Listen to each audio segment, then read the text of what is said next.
राम राम दोस्तों, मेरी दास्तान चैनल में आप सभी का स्वागत है। मैं रंजना गुप्ता छोटों को स्नेह और बड़ों को प्रणाम करती हूँ। चलिए मैं आज आपको कहानियों की दुनिया में ले चलती हूँ। मैं आपके लिए मानसरोवर की भाग 1 की कहानियां लेकर आई हूँ। आज की कहानी का शीर्षक है अलगोजा, यानी कि परिवार का अलगाववाद। भोला महतो ने पहली स्त्री के मर जाने के बाद दूसरी सगाई की तो उसके लड़के रघु के लिए बुरे दिन आ गए। रघु की उम्र उस समय केवल 10 वर्ष की थी। चैन से गांव में गुल्ली डंडा खेलता फिरता था। मां के आते ही चक्की में जुटना पड़ा। पन्ना रूपवती स्त्री थी और रूप और गर्भ में चोली दामन का नाता है। वह अपने हाथों से कोई काम न करती। गोबर रघु निकालता, बैलों को सानी रघु देता, रघु ही जूठे बर्तन मांजता। भोला की आंखें कुछ ऐसी फ्री कि उसे रघु में सब बुराइयां ही बुराइयां नजर आती। पन्ना की बातों को वह प्राचीन मर्यादा अनुसार आंखें बंद करके मान लेता था। रघु की शिकायतों की जरा परवाह न करता। नतीजा यह हुआ कि रघु ने शिकायत करना ही छोड़ दिया। किसके सामने रोए? बाप ही नहीं, सारा गांव उसका दुश्मन था। बड़ा जिद्दी लड़का है। पन्ना को तो कुछ समझता ही नहीं। बेचारी उसको दुलार करती है, खिलाती पिलाती है, यही उसका फल है। दूसरी औरत होती तो निर्वाह ना होता। वह तो कहो पन्ना इतनी सीधी शादी है कि निर्वाह हो जाता है। सबल की शिकायतें सब सुनते हैं, निर्बल की फरियाद भी कोई नहीं सुनता। रघु का हृदय मां की ओर से दिन दिन फटता जाता था। यहाँ तक कि 8 साल गुजर गए और एक दिन भोला के नाम भी मृत्यु का संदेश आ पहुंचा। पन्ना के 4 बच्चे थे, 3 बेटे और 1 बेटी। इतना बड़ा खर्च और कमाने वाला कोई नहीं। रघु अब क्यों बात पूछने लगा? यह मानी हुई बात थी। अपनी स्त्री लाएगा और अलग रहेगा। स्त्री आकर और भी आग लगाएगी। पन्ना को चारों ओर अंधेरा ही दिखाई देता था। पर कुछ भी हो, वह रघु की औरत बनकर घर में ना रहेगी। जिस घर में उसने राज किया उसमें अब लौंडी ना बनेगी। जिस लौंडी को अपना गुलाम समझा उसका मुंह ना ताकेगी। वह सुंदर थी, अवस्था अभी कुछ ऐसी ज्यादा ना थी। जवानी अपनी पूरी बहार पर थी। क्या वह कोई दूसरा घर नहीं कर सकती? यही ना होगा, लोग हंसेंगे भला से। उसकी बिरादरी में क्या ऐसा नहीं होता? ब्राह्मण ठाकुर थोड़ी ही थी कि नाक कट जाएगी। यह तो उन्हीं ऊंची जातों में होता है कि घर में चाहे जो कुछ करो, बाहर पर्दा ढका रहे। वह तो संसार को दिखाकर दूसरा घर कर सकती है। फिर वह रघु की दवैल बनकर क्यों रहे? भोला को मरे 1 महीना गुजर चुका था। संध्या हो गई थी। पन्ना इसी चिंता में पड़ी हुई थी कि सहसा उसे ख्याल आया, लड़के घर में नहीं हैं। यह बैलों के लौटने की बेला है। कहीं कोई लड़का उसके नीचे ना आ जाए। अब द्वार पर कौन है जो उनकी देखभाल करेगा? रघु को मेरे लड़के फूटी आंखों नहीं भाते। कभी हंसकर नहीं बोलता। घर से बाहर निकली तो देखा रघु सामने झोपड़े में बैठा ऊख की गंडेरियां बना रहा है। लड़के उसे घेरे खड़े हैं और छोटी लड़की उसकी गर्दन में हाथ डाले उसकी पीठ पर सवार होने की चेष्टा कर रही है। पन्ना को अपनी आंखों पर विश्वास न आया। आज तो यह नई बात है। शायद दुनिया को दिखाता है कि मैं अपने भाइयों को कितना चाहता हूँ और मन में छुरी रखी हुई है। घात मिले तो जान ही ले ले। काला सांप है, काला सांप। कठोर स्वर में बोली, तुम सबके सब वहाँ क्या करते हो? घर में आओ, सांझ की बेला है। गोरू आते होंगे। गोरू यानी कि जानवर। रघु ने विनीत नेत्रों से देखकर कहा, मैं तो हूँ ही काकी, डर किस बात का है? बड़ा लड़का केदार बोला, काकी रघु दादा ने हमारे लिए 2 गाड़ियां बना दी हैं। यह देख, एक पर हम और खुन्नू बैठेंगे, दूसरी पर लक्ष्मण और झुनिया। दादा दोनों गाड़ियां खींचेंगे। यह कहकर वह एक कोने से 2 छोटी छोटी गाड़ियां निकाल लाया। 4-4 पहिए लगे थे। बैठने के लिए तख्ते और रोक के लिए दोनों तरफ बाजू थे। पन्ना ने आश्चर्य से पूछा, ये गाड़ियां किसने बनाई? केदार ने चिढ़कर कहा, रघु दादा ने बनाई है, और किसने? भगत के घर से बसूला और रुखानी मांग लाए और चटपट बना दी। खूब दौड़ती है काकी। बैठ खुन्नू, मैं खींचूं। खुन्नू गाड़ी में बैठ गया। केदार खींचने लगा। चर चर शोर हुआ, मानो गाड़ी भी इसी खेल में लड़कों के साथ शरीक है। लक्ष्मण ने दूसरी गाड़ी में बैठकर कहा, दादा खींचो। रघु ने झुनिया को भी गाड़ी में बिठा दिया और गाड़ी खींचता हुआ दौड़ा। तीनों लड़के तालियां बजाने लगे। पन्ना चकित नेत्रों से यह दृश्य देख रही थी और सोच रही थी कि यह वही रघु है या कोई और। थोड़ी देर के बाद दोनों गाड़ियां लौटी। लड़के घर में जाकर इस यान यात्रा का अनुभव बयान करने लगे।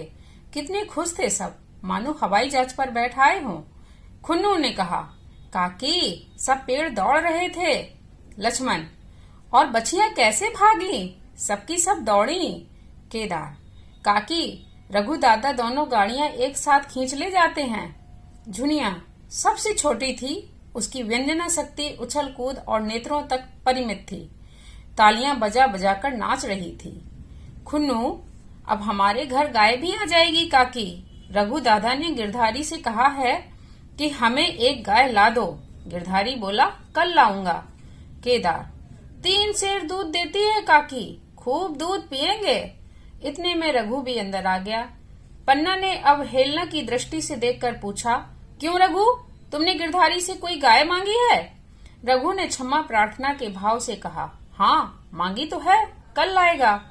पन्ना, रुपए किसके घर से आएंगे, यह भी सोचा है? रघु, सब सोच लिया है काकी, मेरी यह मुहर नहीं है, इसके 25 रुपए मिल रहे हैं। 5 रुपए बछिया की मुजा दे दूंगा, बस गाय अपनी हो जाएगी। पन्ना सन्नाटे में आ गई। अब उसका अविश्वासी मन भी रघु के प्रेम और सज्जनता को अस्वीकार न कर सका। बोली, मुहर को क्यों बेच देते हो? गाय की अभी कौन जल्दी है, हाथ में पैसे हो जाएं तो ले लेना। सुना सुना गला अच्छा ना लगेगा। इतने दिनों गाय नहीं रही तो क्या लड़के नहीं जिए? रघु दार्शनिक भाव से बोला, बच्चों के खाने पीने के यही दिन है काकी, इस उम्र में ना खाया तो फिर क्या खाएंगे? मुहर पहनना मुझे अच्छा भी नहीं मालूम होता। लोग समझते होंगे कि बाप तो गया, इसे मोहर पहनने की भी सूझी है। भोला महतो गाय की चिंता में ही चल बसे। ना रुपए आए और ना गाय मिली, मजबूर थे। रघु ने यह समस्या कितनी सुगमता से हल कर दी। आज जीवन में पहली बार पन्ना को रघु पर विश्वास आया। बोली, जब गहना ही बेचना है तो अपनी मोहर क्यों बेचोगे? मेरी हंसली ले लेना। रघु, नहीं काकी, वह तुम्हारे गले में बहुत अच्छी लगती है। मर्दों का क्या, मोहर पहने या ना पहने। पन्ना, चल मैं बूढ़ी हुई, अब हंसली पहनकर क्या करना है? तू अभी लड़का है, तेरा गला अच्छा ना लगेगा। रघु मुस्कुराकर बोला, तुम अभी से कैसे बूढ़ी हो गई? गांव में है कौन तुम्हारे बराबर? रघु की सरल आलोचना ने पन्ना को लज्जित कर दिया। उसके रूखे मुरझाए मुख पर प्रसन्नता की लाली दौड़ गई। 5 साल गुजर गए। रघु का सा मेहनती ईमानदार बात का धनी दूसरा किसान गांव में ना था। पन्ना की इच्छा के बिना कोई काम ना करता। उसकी उम्र अब 23 साल की हो गई थी। पन्ना बार बार कहती, भैया बहू को विदा करा लाओ, कब तक नैहर में पड़ी रहेगी? सब लोग मुझी को बदनाम करते हैं कि यही बहू को नहीं आने देती। मगर रघु टाल देता था।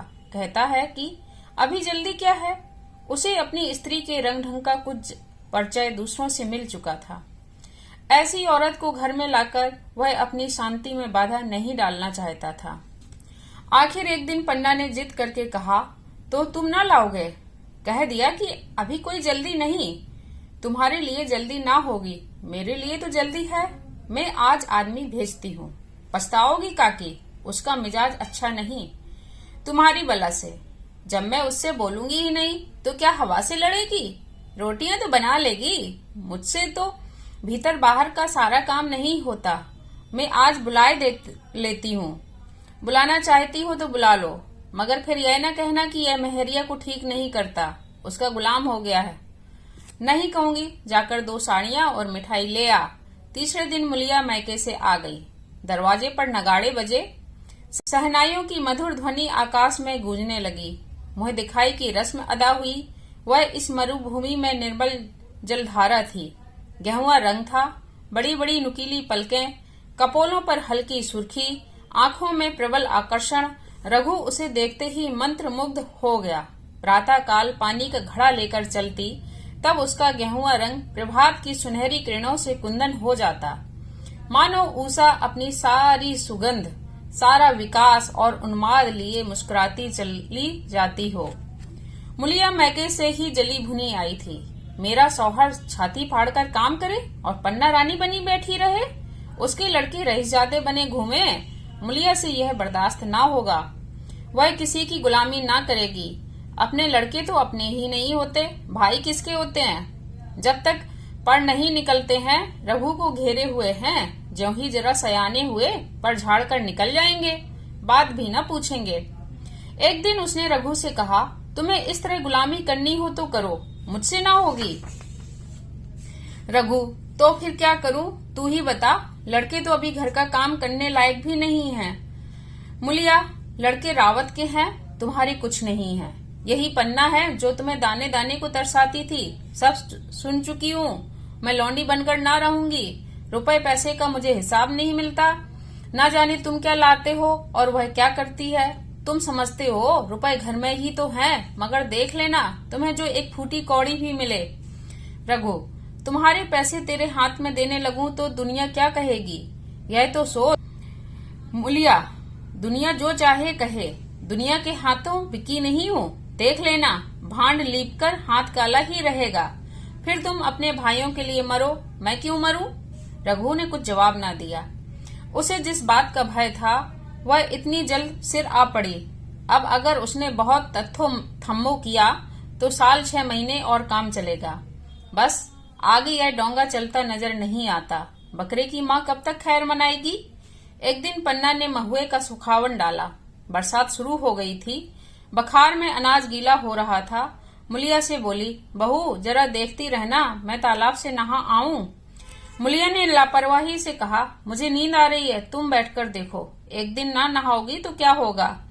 पन्ना ने साड़ी उतार कर रख दी, नहाने ना गई। मुलिया का वार खाली गया। कई दिन के बाद एक शाम को पन्ना धान रोपकर लौटी। अंधेरा हो गया था। दिन भर भूखी थी, आशा थी बहू ने रोटी बना रखी होगी, मगर देखा तो यहाँ चूल्हा ठंडा पड़ा हुआ था और बच्चे मारे भूख के तड़प रहे थे। मुलिया से आहिस्ता से पूछा, आज अभी चूल्हा नहीं जला? केदार ने कहा, आज दोपहर को भी चूल्हा नहीं जला काकी, भाभी ने कुछ बनाया ही नहीं।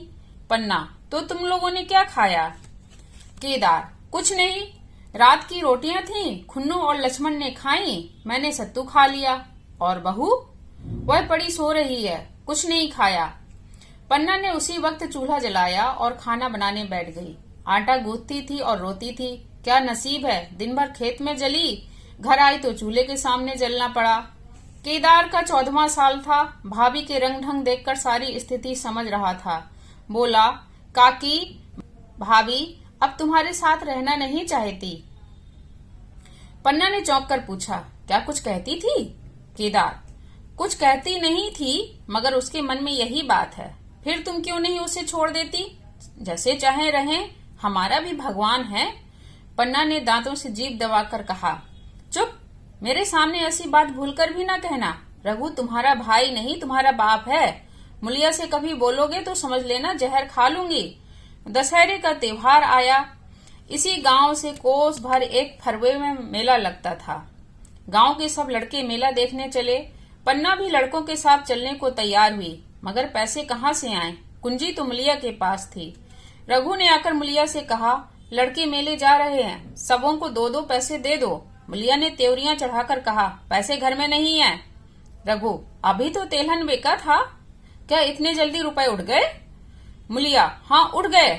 रघु, कहाँ उड़ गए, जरा सुनो। आज त्योहार के दिन लड़के मेला देखने ना जाएंगे। मुलिया, अपनी काकी से कहो पैसे निकालें, गाड़ कर क्या करेंगी? खूंटी पर कुंजी लटक रही थी। रघु ने कुंजी उतारी और चाहा कि संदूक खोले कि मुलिया ने हाथ पकड़ लिया और बोली, कुंजी मुझे दे दो, नहीं तो ठीक ना होगा। खाने पहनने को भी चाहिए, कागज किताब को भी चाहिए, उस पर मेला देखने को भी चाहिए। हमारी कमाई इसलिए नहीं है कि दूसरे खाएं और मुझों पर ताव दें। पन्ना ने रघु से कहा, भैया पैसे क्या होंगे, लड़के मेला देखने ना जाएंगे। रघु ने झड़क कर कहा, मेला देखने क्यों ना जाएंगे, सारा गांव जा रहा है, हमारे ही लड़के ना जाएंगे। यह कहकर रघु ने अपना हाथ छुड़ा लिया और पैसे निकालकर लड़कों को दे दिए। मगर कुंजी जब मुलिया को देने लगा तब उसने उसे आंगन में फेंक दिया और मुंह लपेटकर लेट गई। लड़के मेला देखने ना गए। इसके बाद 2 दिन गुजर गए। मुलिया ने कुछ नहीं खाया और पन्ना भी भूखी रही।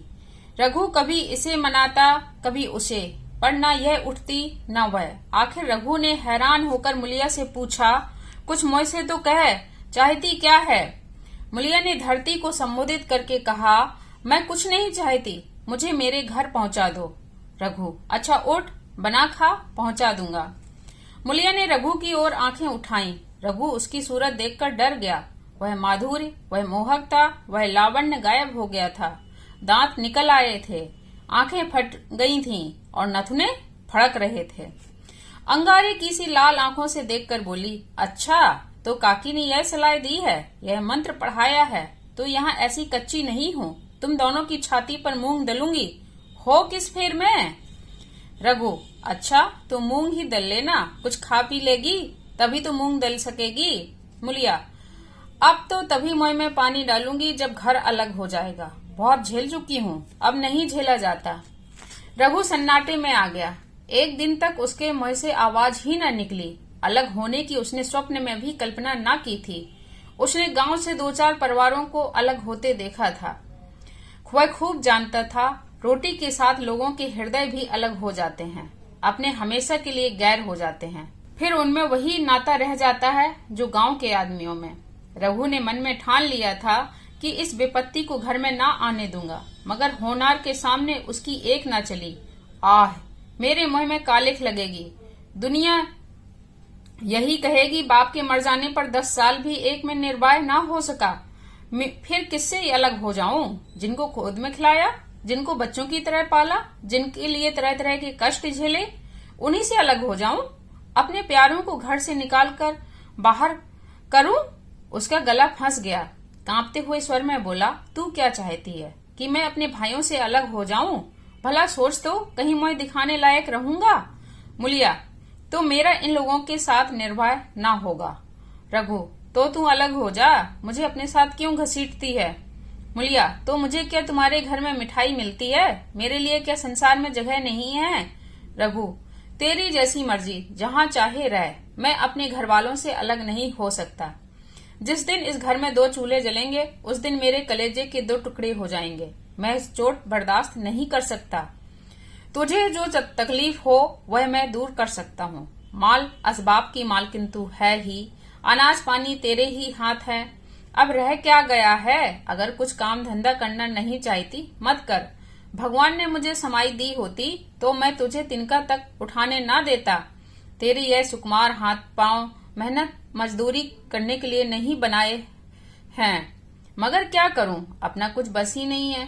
फिर भी तेरा जी कोई काम करने को ना चाहे, मत कर, मगर मुझसे अलग होने को ना कह। तेरे पैरों पड़ता हूँ। मैंने सिर से आंचल खिसकाया और जरा समीप आकर बोली, मैं काम करने से नहीं डरती, ना बैठे बैठे खाना चाहती हूँ, मगर मुझसे किसी की धौंस नहीं सही जाती। तुम्हारी ही काकी घर का काम काज करती हैं, तो अपने लिए करती हैं, अपने बाल बच्चों के लिए करती हैं, मुझ पर कुछ एहसान नहीं करती। फिर मुझ पर धौंस क्यों जमाती हैं? उन्हें अपने बच्चे प्यारे होंगे, मुझे तो तुम्हारा आसरा है। मैं अपनी आंखों से यह नहीं देख सकती कि सारा घर तो चैन करे, जरा जरा से बच्चे तो दूध पिएं, और जिसके बलबूते पर घर गृहस्थी बनी हुई है वह मट्ठे को तरसें, कोई उसका पूछने वाला ना हो। जरा अपना मुंह तो देखो, कैसी सूरत निकल आई है। औरों के तो 4 बरस में अपने पट्टे तैयार हो जाएंगे, तुम तो 10 साल में खाट पर पड़ जाओगे। बैठ जाओ, खड़े क्यों हो, क्या मारकर भागोगे? मैं तुम्हें जबरदस्ती ना बांध लूंगी, या मालकिन का हुक्म नहीं है। सच कहूँ तुम बड़े कटकलेजी हो। मैं जानती ऐसे निर्मोहियों से पाला पड़ेगा तो इस घर में भूल से ना आती, आती भी तो मन न लगाती, मगर अब तो मन तुमसे लग गया। घर भी जाऊं तो मन यहाँ ही लगा रहेगा, और तुम जो हो मेरी बात नहीं पूछते। मुलिया की ये रसीली बातें रघु पर कोई असर न डाल सकी। वह उसी रुखाई से बोला, मुलिया मुझसे यह न होगा, अलग होने का ध्यान करते ही मेरा मन ना जाने कैसा हो जाता है, यह चोट मुझसे ना सही जाएगी। मुलिया ने परिहास करके कहा, तो चूड़ियां पहनकर अंदर बैठो ना, लाओ मैं मूछे लगा लूं। मैं तो समझती थी कि तुम में भी कुछ कलबल है, अब देखती हूँ तो नेरे मिट्टी के लौंदे हो। पन्ना दालान में खड़ी दोनों की बातें सुन रही थी, अब उससे ना रहा गया। सामने आकर रघु से बोली, जब वह अलग होने पर तुली हुई है, फिर तुम क्यों उसे जबरदस्ती मिलाए रखना चाहते हो? तुम उसे लेकर रहो, हमारे भगवान ने निर्भय दिया है, तो अब क्या डर? अब तो भगवान की दया से तीनों लड़के सयाने हो गए हैं, अब कोई चिंता नहीं। रघु ने आंसू भरी आंखों से पन्ना को देखकर कहा, काकी तू भी पागल हो गई है क्या? जानती नहीं, 2 रोटियां होते ही 2 मन हो जाते हैं। पन्ना, जब वह मानती ही नहीं तब तुम क्या करोगे? भगवान की मर्जी होगी तो कोई क्या करेगा? परालब्ध में जितने दिन एक साथ रहना लिखा था उतने दिन रहे, अब उसकी यही मर्जी है तो यही सही। तुमने मेरे बाल बच्चों के लिए जो कुछ किया वह भूल नहीं सकती। तुमने इनके सिर हाथ न रखा होता तो आज इनकी ना जाने क्या गति होती, ना जाने किसके द्वारे पर ठोकरें खाते होते, ना जाने कहाँ कहाँ भीख मांगते फिरते। तुम्हारा जस मरते दम तक गाऊंगी। अगर मेरी खाल तुम्हारे जूते बनाने के काम आती तो खुशी से दे दूं, चाहे तुमसे अलग हो जाऊं, पर जिस घड़ी पुकारोगे कुत्ते की तरह दौड़ी आऊंगी। यह भूलकर भी न सोचना कि तुमसे अलग होकर मैं तुम्हारा बुरा चेतूंगी। जिस दिन तुम्हारा अनभल मेरे मन में आएगा उसी दिन विष खाकर मर जाऊंगी। भगवान करे तुम दूधो नहाओ पूतो फलो, मरते दम तक यही आशीष ते मेरे रोए रोए से निकलती रहेगी। अगर लड़के भी अपने बाप के हैं तो मरते दम तक तुम्हारा पोस मानेंगे। यह कहकर पन्ना रोती हुई वहां से चली गई। रघु वहीं मूर्ति की तरह बैठा रहा। आसमान की ओर टकटकी लगी थी और आंखों से आंसू बह रहे। पन्ना की बातें सुनकर मुलिया समझ गई कि अपने पौ बा रहे हैं। चटपट उठी, घर में झाड़ू लगाई, चूल्हा जलाया और कुएं से पानी लाने चली। उसकी टेक पूरी हो गई थी। गांव में स्त्रियों के 2 दल होते हैं, एक बहुओं का, दूसरा सासों का। बहुएं सलाह और सहानुभूति के लिए अपने दल में जाती हैं, सासें अपने में। दोनों की पंचायतें अलग होती हैं। मुलिया को कुएं पर 2-3 बहुएं मिल गईं। एक से पूछा, आज तो तुम्हारी बुढ़िया बहुत रोध हो रही थी। मुलिया ने विजय के गर्व से कहा, इतने दिनों से घर की मालकिन बनी हुई है, राजपाट छोड़ते किसे अच्छा लगता है? बहन, मैं उनका बुरा नहीं चाहती, लेकिन एक आदमी की कमाई में कहाँ तक बरकत होगी? मेरे भी तो यही खाने पीने पहनने ओढ़ने के दिन हैं। अभी उनके पीछे मरो, फिर बाल बच्चे हो जाएं, उनके पीछे मरो, सारी जिंदगी रोते ही कट जाएगी। एक बहू बुढ़िया यही चाहती है कि यह सब जन्म भर लौंडी बनी रहें, मोटा झोटा खाएं और पड़ी रहें। दूसरी बहू, किस भरोसे पर कोई मरे? अपने लड़के तो बात नहीं पूछें, पराये लड़कों का क्या भरोसा? कल इनके हाथ पैर हो जाएंगे, फिर कौन पूछता है? अपनी अपनी महरियों का मुंह देखेंगे, पहले से ही फटकार देना अच्छा है, फिर तो कोई कलंक ना होगा। मुलिया पानी लेकर गई, खाना बनाया और रघु से बोली, जाओ नहा आओ, रोटी तैयार है। रघु ने मानो सुना ही नहीं, सिर पर हाथ रखकर द्वार की तरफ ताकता रहा। मुलिया, क्या कहती हूँ? कुछ सुनाई देता है? रोटी तैयार है, जाओ नहा आओ। रघु, सुन तो रहा हूँ, क्या बहरा हूँ? रोटी तैयार है तो जाकर खा ले, मुझे भूख नहीं है। मुलिया ने फिर कहा, जाकर चूल्हा बुझा दिया। रोटियां मुलिया ने फिर नहीं कहा, जाकर चूल्हा बुझा दिया। रोटियां उठाकर छीके पर रख दी और मुंह ढककर लेट गई। जरा देर में पन्ना आकर बोली, खाना तैयार है, नहा धोकर खा लो, बहू भी भूखी होगी। रघु ने झुंझलाकर कहा, काकी तू घर में रहने देगी कि मैं कालिख लगाकर कहीं निकल जाऊं? खाना तो खाना ही है, आज ना खाऊंगा कल खाऊंगा, लेकिन अभी मुझसे ना खाना खाया जाएगा। केदार अभी मदरसे से नहीं आया? पन्ना, अभी तो नहीं आया, आता ही होगा। पन्ना समझ गई कि जब तक वह खाना बनाकर लड़कों को ना खिलाएगी और खुद ना खाएगी, रघु ना खाएगा। इतना ही नहीं, उसे रघु से लड़ाई करनी पड़ेगी, उसे जली कटी सुनानी पड़ेगी। उसे यह दिखाना पड़ेगा कि मैं ही उससे अलग होना चाहती हूँ, नहीं तो वह इसी चिंता में घुल घुल कर प्राण दे देगा। यह सोचकर उसने अलग चूल्हा जलाया और खाना बनाने लगी। इतने में केदार और खुन्नू मदरसे से आ गए। पन्ना ने कहा, आओ बेटा, खाना खा लो, रोटी तैयार है। केदार ने पूछा, भैया को भी बुला लूं ना? पन्ना, तुम आकर खा लो, उसकी रोटी बहू ने अलग बनाई है। खुन्नू, जाकर भैया से पूछाऊं ना? पन्ना, जब उनका जी चाहेगा खाएंगे, तू बैठकर खा। मुझे तो इन बातों से क्या मतलब? पन्ना, जब उनका जी चाहेगा खाएंगे, तू बैठकर खा। तुझे इन बातों से क्या मतलब? जिसका जी चाहेगा खाएगा, जिसका जी न चाहेगा न खाएगा। जब वह और उसकी बीवी अलग रहने पर तुले हैं तो कौन मनाए? केदार, तो क्यों अम्मा जी, क्या हम अलग घर में रहेंगे? पन्ना, उनका जी चाहे एक घर में रहें, जी चाहे आंगन में दीवार डाल लें। खुन्नू ने दरवाजे पर आकर झांका। सामने फूस की झोपड़ी थी, वहीं खाट पर पड़ा रघु नारियल पी रहा था। खुन्नू, भैया तो अभी नारियल लिए बैठे हैं, जब जी चाहेगा खाएंगे। भैया ने भाभी को डांटा नहीं? मुलिया अपनी कोठरी में पड़ी सुन रही थी, बाहर आकर बोली, भैया ने तो नहीं डांटा, अब तुम आकर डांटो। केदार के चेहरे का रंग उड़ गया, फिर जबान न खोली। तीनों लड़कों ने खाना खाया और बाहर निकले। लू चलने लगी थी। आम के बाग में गांव के लड़के लड़कियां हवा से गिरे हुए आम चुन रहे थे। केदार ने कहा, आज हम भी आम चुनने चलें, खूब आम गिर रहे हैं। खुन्नू, दादा जो बैठे हैं। लक्ष्मण, मैं ना जाऊंगा, दादा घुड़केंगे। केदार, वह तो अब अलग हो गए। लक्ष्मण, तो अब हमको कोई मारेगा तब भी दादा ना बोलेंगे। केदार, वाह, तब क्यों ना बोलेंगे? रघु ने तीनों लड़कों को दरवाजे पर खड़े देखा पर कुछ बोला नहीं। पहले तो वह घर के बाहर निकलते ही उन्हें डांट बैठता था, पर आज वह मूर्ति के समान निश्चल बैठा था। अब लड़कों को कुछ साहस हुआ, कुछ दूर और आगे बढ़े। रघु अब भी न बोला। कैसे बोले? वह सोच रहा था, काकी ने लड़कों को खिला पिला दिया, मुझसे पूछा तक नहीं, क्या उसकी आंखों पर भी पर्दा पड़ गया है? अगर मैंने लड़कों को पुकारा और वह ना आए तो मैं उनको मारपीट तो ना सकूंगा।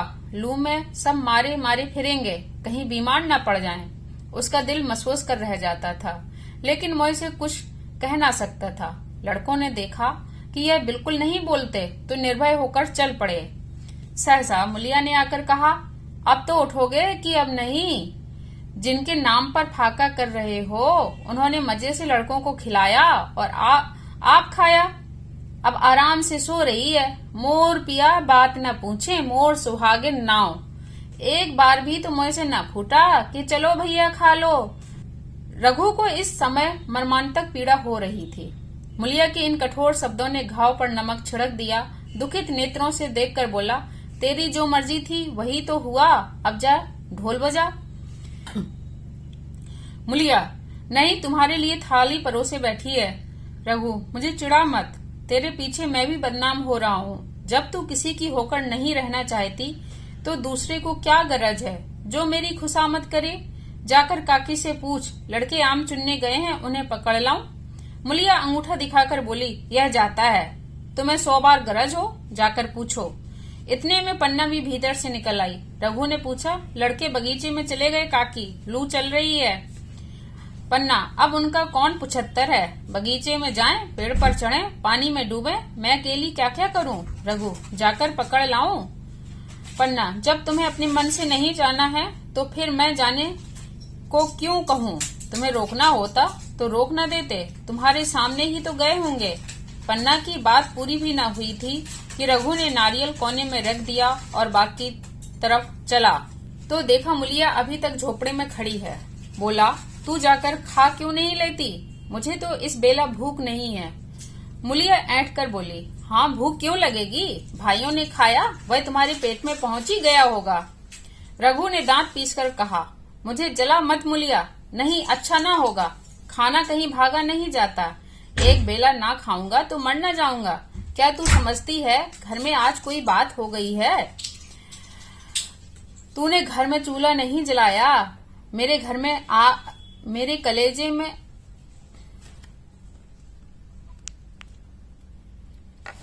रघु ने दांत पीसकर कहा, मुझे जला मत मुलिया, नहीं अच्छा ना होगा। खाना कहीं भागा नहीं जाता, एक बेला ना खाऊंगा तो मर ना जाऊंगा। क्या तू समझती है घर में आज कोई बात हो गई है? तूने घर में चूल्हा नहीं जलाया, मेरे कलेजे में आग लगाई है। मुझे घमंड था कि और चाहे कुछ भी हो जाए पर मेरे घर में फूट का रोग ना आने पाएगा, पर तूने घमंड चूर कर दिया। परालब्ध की बात है। मुलिया तिनक कर बोली, सारा मोह छोए तुम्ही को है कि और किसी को भी है? मैं तो किसी को तुम्हारी तरह बिसूरते नहीं देखती। रघु ने ठंडी सांस खींचकर कहा, मुलिया घाव पर नौन न छिड़क, तेरे ही कारण मेरी पीठ में धूल लग रही है। मुझे इस गृहस्थी का मोह ना होगा तो किसे होगा? मैंने ही तो इसे मर मर जोड़ा, जिनको गोद में खिलाया वही अब मेरी पट्टीदार होंगे। जिन बच्चों को मैं डांटता था उन्हें आज कड़ी आंखों से भी नहीं देख सकता। मैं उनके भले के लिए भी कोई बात करूं तो दुनिया यही कहेगी कि यह अपने भाइयों को लूट लेता है। जा मुझे छोड़ दे, अभी मुझसे कुछ न खाया जाएगा। मुलिया, मैं कसम रखा दूंगी, नहीं चुपके से चले चलो। रघु देख, अभी भी कुछ नहीं बिगड़ा है, अपना हट छोड़ दे। मुलिया, हमारा ही लहू पिए जो खाने न बैठे। रघु ने कानों पर हाथ रखकर कहा, यह तूने क्या किया मुलिया? मैं तो बैठ ही रहा था, चल खा लूं। नहाने धोने कौन जाए, लेकिन इतनी कहे देता हूँ कि चाहे 4 की जगह 6 रोटियां खा जाऊं, चाहे तू मुझे घी के मटके में ही डुबा दे, पर यह दाग मेरे दिल से ना मिटेगा। मुलिया, दाग साग सब मिट जाएगा, पहले सबको ऐसा ही लगता है। देखते नहीं हो उधर कैसी चैन की बंसी बज रही है?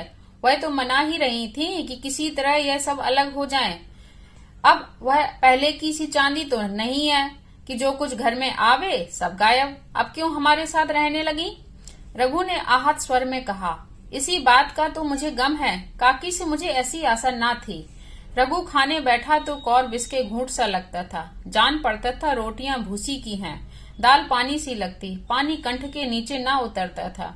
दूध की तरफ देखा तक नहीं, 2-4 ग्रास खाकर उठ आया जैसे किसी प्रियजन के श्राद्ध का भोजन हो। रात का भोजन भी उसने उसी तरह किया। भोजन क्या किया, कसम पूरी की। रात भर उसका चित्त उद्विग्न रहा। एक अज्ञात शंका उसके मन पर छाई हुई थी, जैसे भोला महतो द्वार पर बैठा रो रहा हो। वह कई बार चौंक चक कर उठा, ऐसा जान पड़ा भोला उसकी ओर तिरस्कार की आंखों से देख रहा है। वह दोनों जून भोजन करता था, पर जैसे शत्रु के घर। भोला की शोक मग्न मूर्ति आंखों से न उतरती थी। रात को उसे नींद न आती। वह गांव में निकलता तो इस तरह मुंह चुराए, सिर झुकाए, मानो गौ हत्या की हो। 5 साल गुजर गए। रघु अब 2 लड़कों का बाप था। आंगन में दीवार खिंच गई थी, खेतों में मेड़ें डाल दी गई थी और बैल बछिए बांध लिए गए थे। केदार की उम्र अब 19 की हो गई थी। उसने पढ़ना छोड़ दिया था और खेती का काम करता था। खुन्नू गाय चराता था। केवल लक्ष्मण अब तक मदरसे जाता था। पन्ना और मुलिया दोनों एक दूसरे की सूरत से जलती थीं। मुलिया के दोनों लड़के बहुधा पन्ना के ही पास रहते थे। वह उन्हें उपटन मलती, वही काजल लगाती, वही गोद में लिए फिरती, मगर मुलिया के मुंह से अनुग्रह का एक शब्द भी ना निकलता। न पन्ना ही इसकी इच्छुक थी। वह जो कुछ करती निर्व्याज भाव से करती थी। उसके 2 लड़के अब कमाऊ हो गए थे। लड़की खाना पका लेती थी, वह खुद ऊपर का काम काज कर लेती। इसके विरुद्ध रघु अपने घर का अकेला था। वह भी दुर्बल, अशक्त और जवानी में बूढ़ा। अभी आयु 30 वर्ष से अधिक ना थी, लेकिन बाल खिचड़ी हो गए थे। कमर भी झुक चली थी। खांसी ने जीर्ण कर रखा था। देखकर दया आती थी। और खेती पसीने की वस्तु है। खेती की जैसी सेवा होनी चाहिए वह उससे ना हो पाती। फिर अच्छी फसल कहाँ से आती? कुछ ऋण भी हो गया था। वह चिंता और भी मारे डालती थी। चाहिए तो यह था कि अब उसे कुछ आराम मिलता। इतने दिनों के निरंतर परिश्रम के बाद सिर का बोझ कुछ हल्का होता। लेकिन मुलिया की स्वार्थपरता और अदूरदर्शिता ने लहराती हुई खेती उजाड़ दी। अगर सब एक साथ रहते तो वह अब तक पेंशन पा जाता। मजे से द्वार पर बैठा हुआ नारियल पीता, भाई काम करते, वह सलाह देता, मैं तो बना फिरता, कहीं किसी के झगड़े चुकाता, कहीं साधु संतों की सेवा करता। वह अवसर हाथ से निकल गया। अब तो चिंता भार दिन दिन बढ़ता जाता था। आखिर उसे धीमा धीमा ज्वर रहने लगा। हृदय शूल चिंता, कड़ा परिश्रम और अभाव का यही पुरस्कार है। पहले कुछ परवाह न की, समझा आप अच्छा हो जाएगा, मगर कमजोरी बढ़ने लगी तो दवा की फिक्र हुई। जिसने जो बता दिया खा लिया। डॉक्टरों और वैद्यों के पास जाने की सामर्थ्य कहाँ, और सामर्थ्य भी होती तो रुपए खर्च कर देने के सिवा और नतीजा ही क्या था। जीर्ण ज्वर की औषधि आराम और पुष्टिकारक भोजन है। न वह बसंत माल्टी का सेवन कर सकता था और न आराम से बैठकर बलवर्धक भोजन कर सकता था। कमजोरी बढ़ती ही गई। पन्ना को अवसर मिलता वह आकर उसे तसल्ली देती, लेकिन उसके लड़के अब रघु से बात भी न करते थे। दवा दारू तो क्या करते, उसका मजाक और उड़ाते। भैया समझते थे कि हम लोगों से अलग होकर सोने और ईंट रख लेंगे। भाभी भी समझती थी सोने से लद जाऊंगी। अब देखें कौन पूछता है। सिसक सिसक कर ना मरे तो कह देना। बहुत हाय हाय भी अच्छी नहीं होती। आदमी उतना काम करे जितना हो सके, यह नहीं कि रुपए के लिए जान दे दे। पन्ना कहती, रघु बेचारे का कौन दोष है। केदार कहता, चल मैं खूब समझता हूँ, भैया की जगह मैं होता तो डंडे से बात करता। मजाल थी कि औरत यूं जिद करती। यह सब भैया की चाल थी, सब सधी बधी बात थी। आखिर एक दिन रघु का टिमटिमाता हुआ जीवन दीप बुझ गया। मौत ने सारी चिंताओं का अंत कर दिया। अंत समय उसने केदार को बुलाया था, पर केदार को ऊख में पानी देना था। डरा कहीं दवा के लिए ना भेज दें, बहाना बना दिया। मुलिया का जीवन अंधकारमय हो गया। जिस भूमि पर उसने मंसूबों की दीवार खड़ी की थी वह नीचे से खिसक गई थी। जिस खूंटे के बल पर वह उछल रही थी वह उखड़ गया था। गांव वालों ने कहना शुरू किया, ईश्वर ने कैसा तत्काल दंड दिया। बेचारी मारे लाज के अपने दोनों बच्चों के लिए रोया करती। गांव में किसी को मुंह दिखाने का साहस ना होता। प्रत्येक प्राणी उससे यह कहता हुआ मालूम होता था, मारे घमंडी के धरती पर पांव न रखती थी। आखिर सजा मिल गई कि नहीं। अब इस घर में कैसे निर्वाह होगा। वह किसके सहारे रहेगी, किसके बल पर खेती होगी।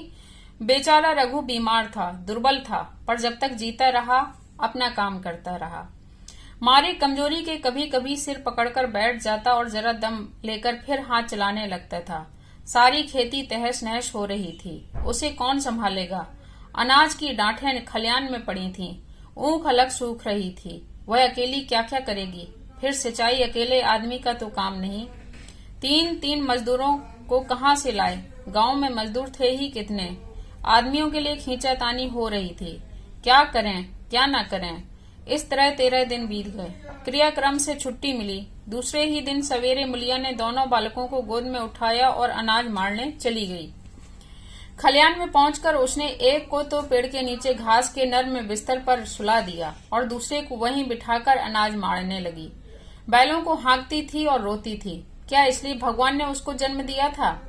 देखते देखते क्या से क्या हो गया। इन्हीं दिनों पिछले साल भी अनाज मारा गया था। वह रघु के लिए लोटे में शरबत और मटर की घुगी लेकर आई थी। आज न कोई उसके आगे है न पीछे, लेकिन किसी की लौंडी तो नहीं हूँ। उसे अलग होने का अब भी पछतावा न था। एकाएक छोटे बच्चे का रोना सुनकर उसने उधर ताका तो बड़ा लड़का उसे चुमकार कर कह रहा था, भैया चुप रहो। धीरे धीरे उसके मुंह पर हाथ फेरता था और चुप कराने के लिए विकल था। जब बच्चा किसी तरह चुप न हुआ तो वह खुद उसके पास लेट गया और उसे छाती से लगाकर प्यार करने लगा। मगर जब यह प्रयत्न भी सफल न हुआ तो वह रोने लगा।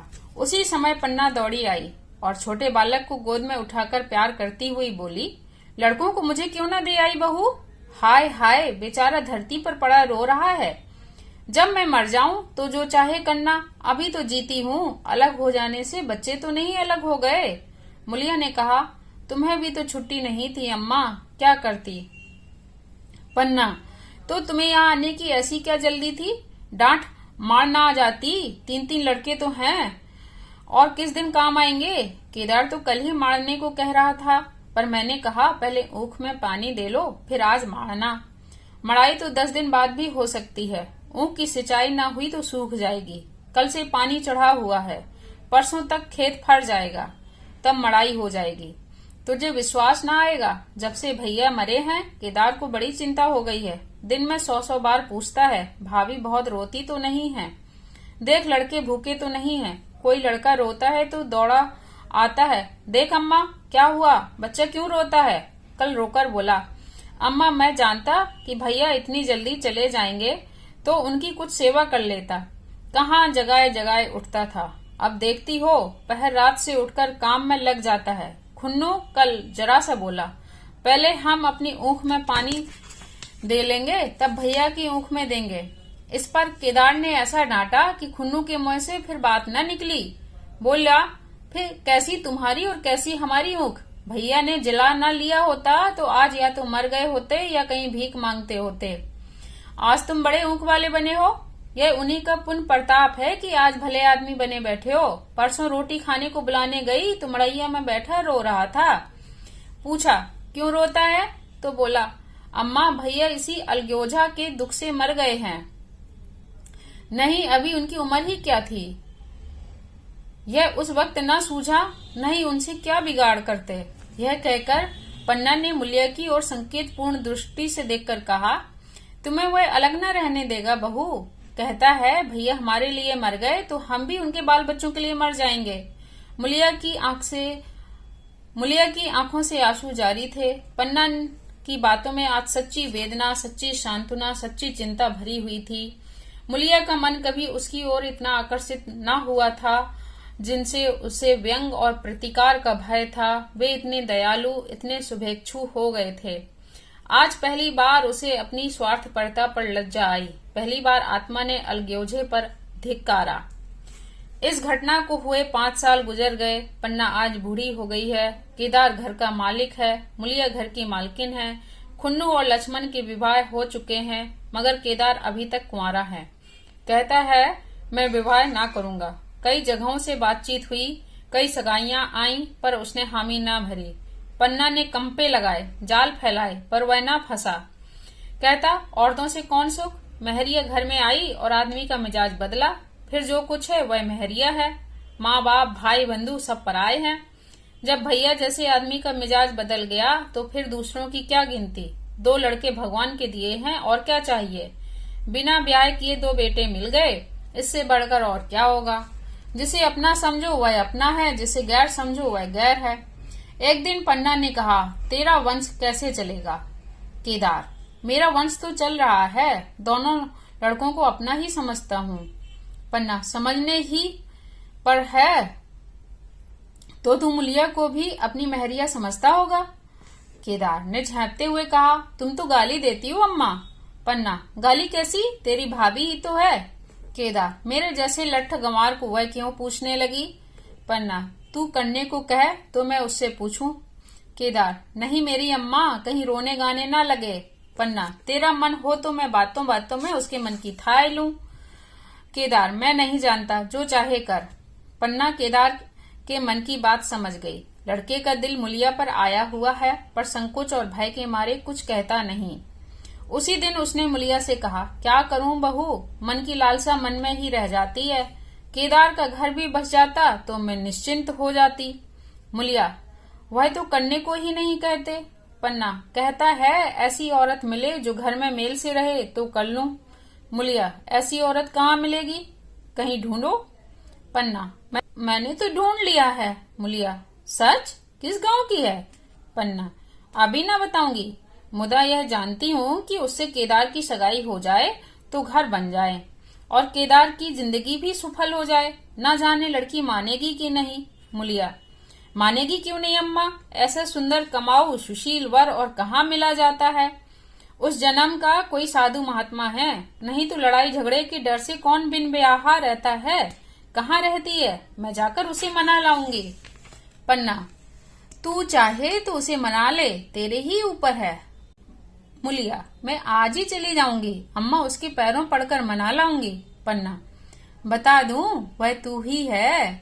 मुलिया लजाकर बोली, तुम तो अम्मा जी गाली देती हो। पन्ना, गाली कैसी, देवर ही तो है। मुलिया, मुझ जैसी बुढ़िया को वह क्यों पूछेंगे। पन्ना ने कहा, वह तुझी पर दांत लगाए बैठा है, तेरे सिवा कोई उसे और भाया ही नहीं। डर के मारे कहता नहीं है, पर उसके मन की बात मैं जानती हूँ। वैदव्य के शोक से मुरझाया हुआ मुलिया का पीत बदन कमल की भांति अरुण हो गया। 10 वर्षों में जो इसी एक क्षण में मानो ब्याज के साथ मिल गया। वही लावण्य, वही विकास, वही आकर्षण, वही लोच। धन्यवाद दोस्तों।